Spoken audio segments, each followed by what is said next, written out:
Dear students, मैं doctor K N. Tiwari, principal SKJ law college Muzaffarpur, आज एक इम्पॉर्टेंट के विषय में डिस्कस करते हैं।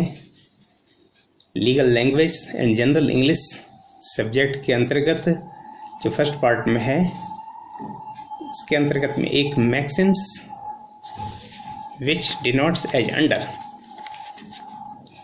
That is de minimis non-curate lags. The law does not take care of trifles. विधि तुच्छ कार्यों पर ध्यान नहीं देती है। बहुत सारे कार्य दैनिक जीवन में होते रहते हैं। प्रत्येक कार्यों के लिए न्यायालय में वाद संस्थित नहीं किया जा सकता है। ये कार्य इतने छोटे होते हैं, यह आपराधिक प्रकृति के भी हो सकते हैं, यह अकृत्य के प्रकृति के हो सकते हैं, लेकिन इसके लिए वाद इंस्टीट्यूट न्यायालय में नहीं किया जा सकता है। यह एक ऐसा मैक्सिम्स है जिसके आधार पर भारतीय दंड संहिता की धारा 95 बेस करती है या आधारित करती है, which is as under nothing is an offence by reason that it causes और that it is intended to cause or that it is none to be likely to cause any harm, if that harm is so slight that no person of ordinary sense and temper would complain of such harm. इसका अर्थ स्पष्ट है कि विधि तुच्छ बातों पर ध्यान नहीं देती है। हमारे दैनिक जीवन में कारित होने वाले ऐसे अनेक कार्य जो दृश्य रूप में यद्यपि अत्यंत तुच्छ होते हैं, लेकिन उनकी प्रकृति आपराधिक होती है। जैसे किसी व्यक्ति के नीम के पेड़ से दांतुन तोड़ लेना, किसी से हल्की फल्की बातों में हाथापाई हो जाना,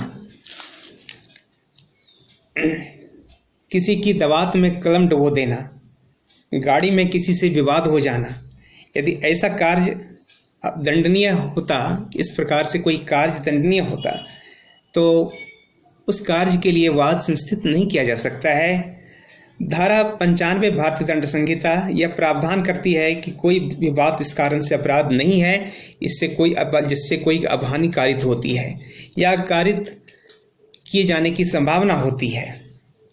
ऐसी कोई संभाव्यता यदि होती है, इसके बावजूद भी इस वाद को दंडनीय नहीं माना गया है। इस तरह के कार्य को यह इतना तुच्छ है कि साधारण समझ वाले लोग और स्वभाव वाले लोग उसकी शिकायत नहीं करेगा। उदाहरण के लिए बंजर भूमि में खड़े वृक्षों को की मूल्यविहीन फलियों को तोड़ लेना, इस प्रकार के मामले कासिया बिन राजवी के मामले में आया है। अभियुक्त द्वारा किसी मूल्य के चेक की चोरी कर लेना एथियाराजन के केस में आया है। दूसरे की टिकट पर यात्रा कर देना, ये साधारण कोटि के अपराध हैं।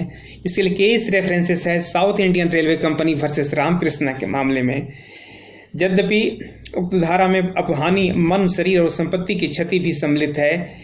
इस तरह के निर्णय देवेंद्र बनाम Mysore state 1970 criminal law general की धारा 95 के अंतर्गत में किया गया है।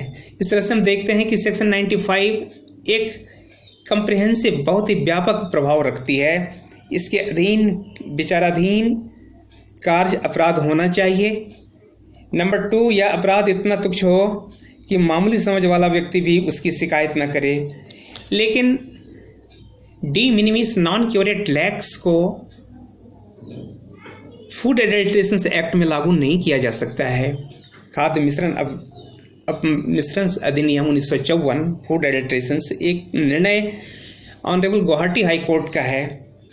District food inspector versus Kedarnath 1981 criminal law general 904 Guwahati में विवाद में यह अभिनिर्धारित किया गया है कि खाद्य मिश्रण निवारण अधिनियम 1954 के अंतर्गत में अपराध धारा 95 भारतीय दंड संहिता के अंतर्गत में डिफेंस नहीं दिया जा सकता है।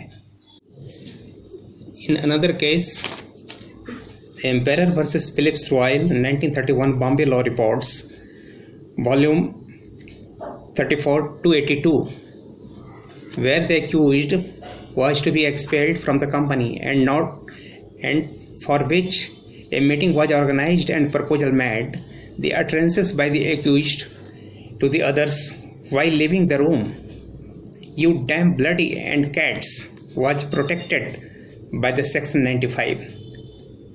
It was held that it was not an offence under Section 504 of IPC. Means Section 95 gave the protections to the accused concerns.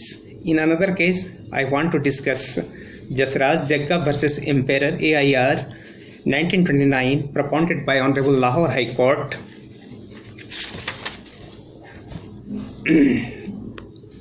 The counsel for the complainant could not find a book which he was in need when he cited an authority to the court on the instructions of the complainant to search that book to another pleader's book. That another pleader became angry and said that he was not a thief like him, the complainant. In a case for defendant under Section 500, it was decided that the matter was too petty to be brought in the court.